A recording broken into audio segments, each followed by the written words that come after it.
You should not teach the children the alphabet as the basis of reading.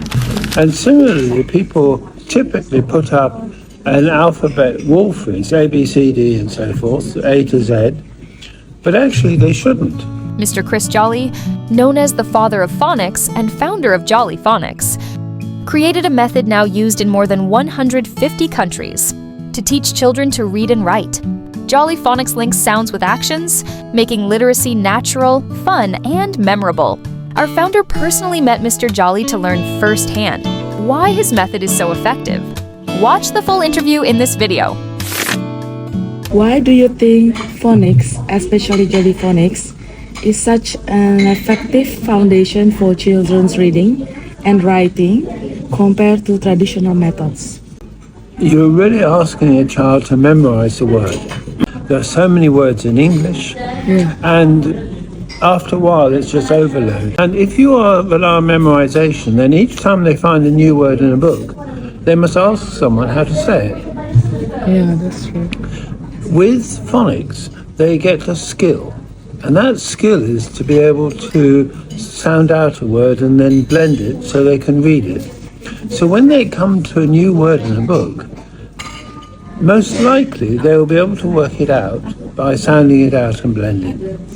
So the benefit of phonics is that children will be learning much faster, and they'll be able to read a variety of texts and do so unaided.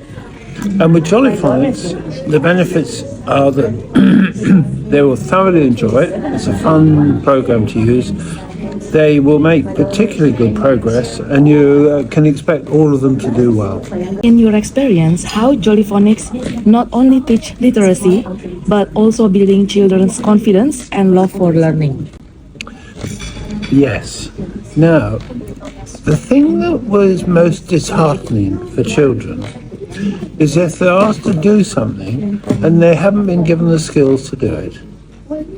So if they're asked to read a word but they've never seen it before and they've not got any way of doing so, they will feel depressed and they'll feel that they're no good at reading.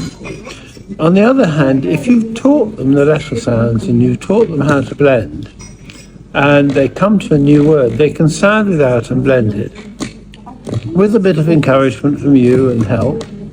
And then they can suddenly find they're able to read a word they may not have seen before. And then that gives them a lot of confidence. So being able to do it is what makes them feel good about themselves and good about reading.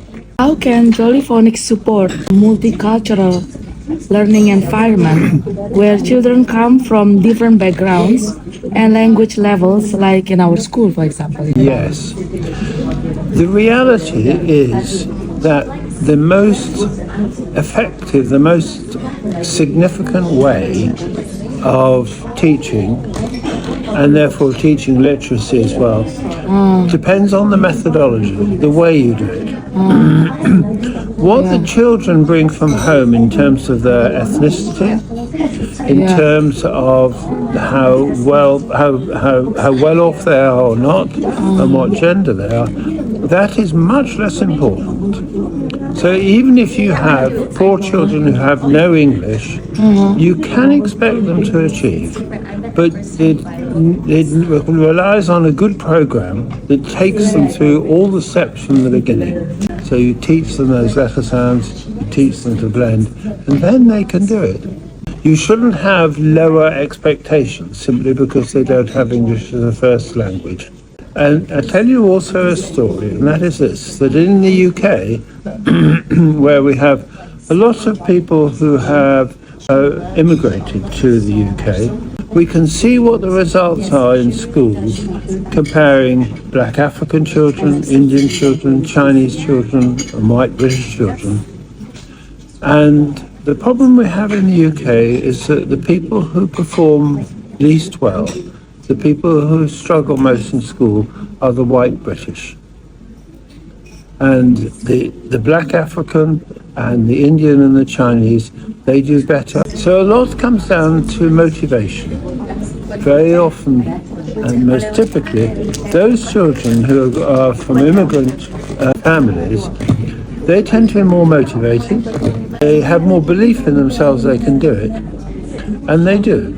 And for a lot of white British, particularly from less advantaged backgrounds, they don't have the same, from less advantaged backgrounds, they don't have the same motivation and they don't have the same support from their parents, and that shows in the results.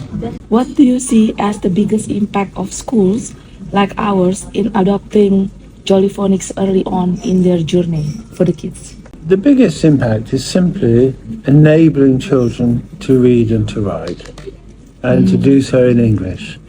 And with that, every other subject is open to them. They're then able to do maths and science and geography and what have you, because they've got a way of reading what's on the page in front of them.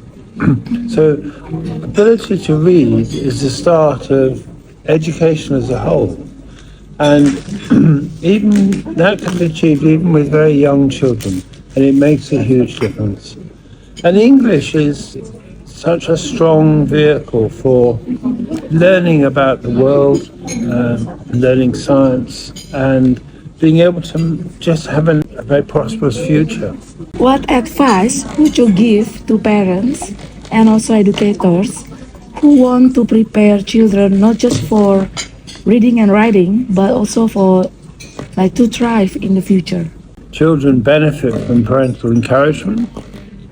Children benefit from praise. And I think one of the curious things about phonics, it's also about what you should not do as well as what you should do. So, for instance, you should not teach the children the alphabet as the basis of reading.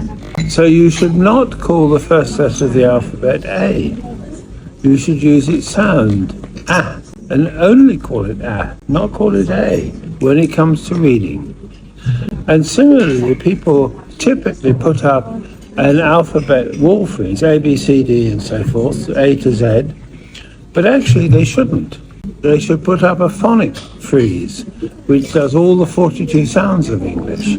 And then the children can see those, they can distinguish between and A being spelled AI, and then they are thinking about the sound structure of English, and that will give them a better start. Right, but also the problem I faced is, the parents already used to the old traditional way, and then when I teach the kids at the school, this is phonics, and then introducing this to them, then when they went home, the parents said, oh, it's not, there's no use to learn the sounds, learn the name instead.